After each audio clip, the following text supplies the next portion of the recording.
Hey everyone, I'm really excited to announce that Colimit has expanded from fixing shallow and tedious bugs to now also fixing deep and complex bugs that would normally take days of investigation.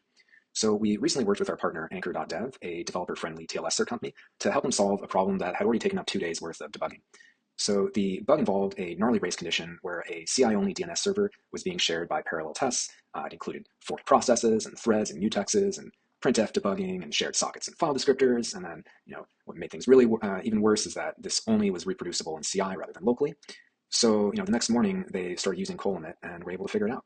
So normally with Colimit, if this was a really simple bug, you would just go ahead and look at the solution, review the cause and the fix, and then click push fix, write a commit message and go on with your day. But with a really complex bug like this, you're not going to get things right on the first try. So what really made Colimit valuable is us exposing our internal analysis reports that Colimit generates when coming up with the solution. And by exposing this, a developer can interact with Colimit and learn from the different potential hypotheses that it considers, and really turns Colimit into a sort of debugging workbench rather than just being this solution bot for simple things. So if we look at this, there's quotes from the relevant parts of the error logs. There's also summaries of the most relevant files, three potential causes of the error, the top three potential causes. And then one of the most valuable parts here is in the detailed analysis of each potential cause. So not only do you get an explanation of the potential cause, but there's both supporting evidence and contradictory evidence, as well as implications and a confidence score, meaning how likely Colimit thinks that this is the real root cause. So there's three potential causes here. It then picks what it thinks is the most probable cause, and then it also generates three potential fix options, where each fix option has, of course, a description of the fix, but then also pros and cons and implications. So it considers things like how many files would have to be modified in your code base and how complex this fix would be and things like that. So you can go ahead and read that and chime in with Colimit if you want it done a little bit differently. And then finally, the chosen fix.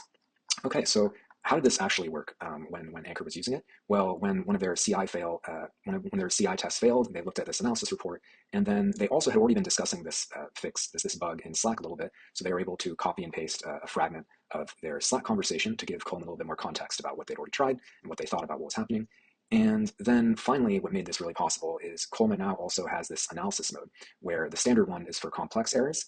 If you have something like a linter error, something easy, you can also pick quick. And then deep is what was really able to help determine the root cause of this bug. So it's an extremely thorough root cause investigation. Internally, it does a lot of recursive phases of file lookups and following dependency trees, and several phases of self-critique and hypothesis consideration and validation and so on.